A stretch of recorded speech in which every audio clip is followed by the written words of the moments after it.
Salam semua, bertemu lagi dengan saya Tommy Tampenawas.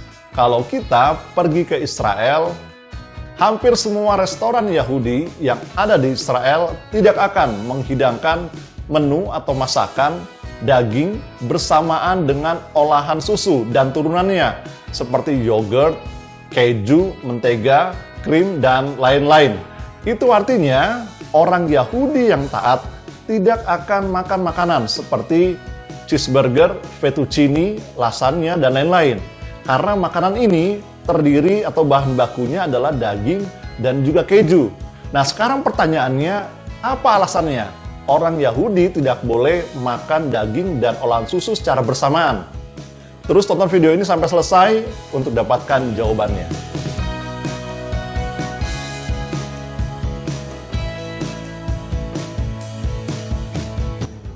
Untuk masalah makan, orang Yahudi masih berpegang pada perintah Taurat, seperti dalam Keluaran pasal 23 ayat 19b yang mengatakan, "Janganlah engkau masak anak kambing dalam susu induknya."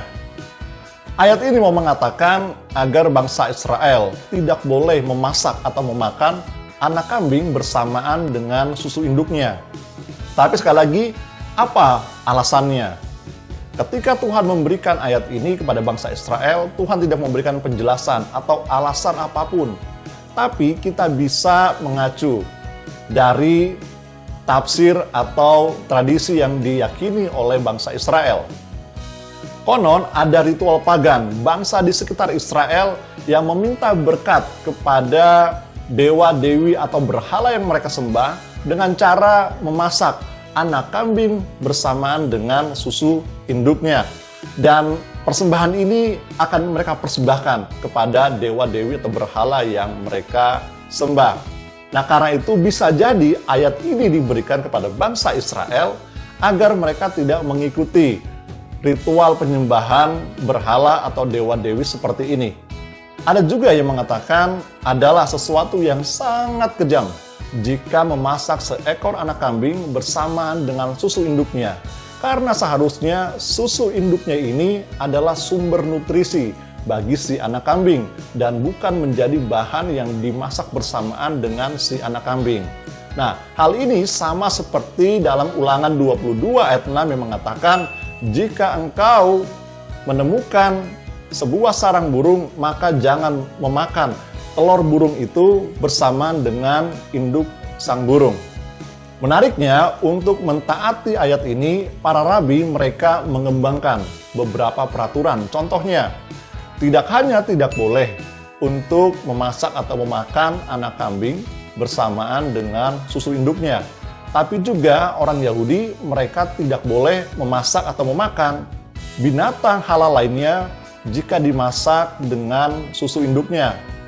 Jadi tidak hanya anak kambing, tidak boleh juga memakan anak sapi misalnya atau domba jika dimasak bersamaan dengan susu induknya.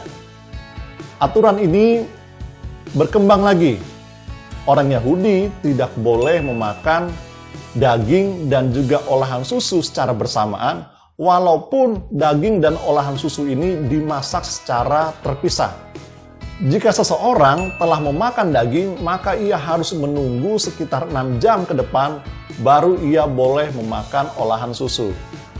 Kemudian, 2 orang tidak boleh makan dalam satu meja, jika satu orang memakan daging dan satu orang lagi memakan olahan susu. Sekarang pertanyaannya, bagaimana kita sebagai orang Kristen memahami ayat ini?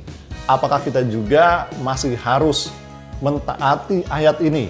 Kalau ayat ini benar dilatar belakangi agar bangsa Israel tidak mengikuti ritual pagan bangsa lain dalam hal memberikan persembahan kepada dewa-dewi yang mereka sembah agar mereka diberikan kelimpahan, berkat ternak atau hasil bumi.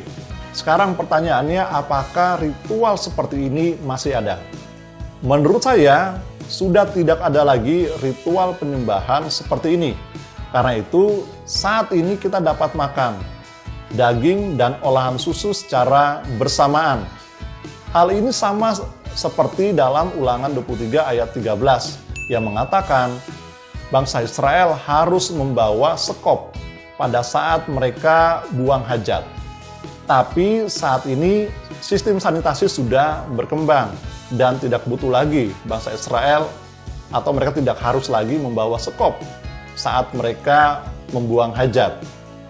Jadi satu ayat harus kita melihatnya di dalam konteks pada masanya.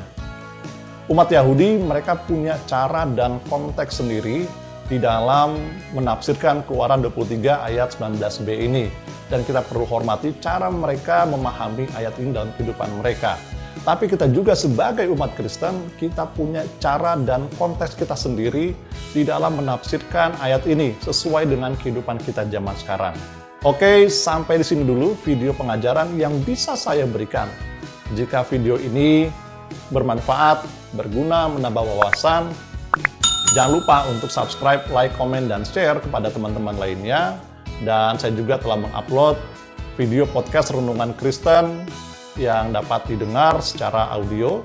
Dan saya Tommy Tampenawas akan menyapa lewat video pengajaran berikutnya. Tuhan Yesus memberkati kita semua.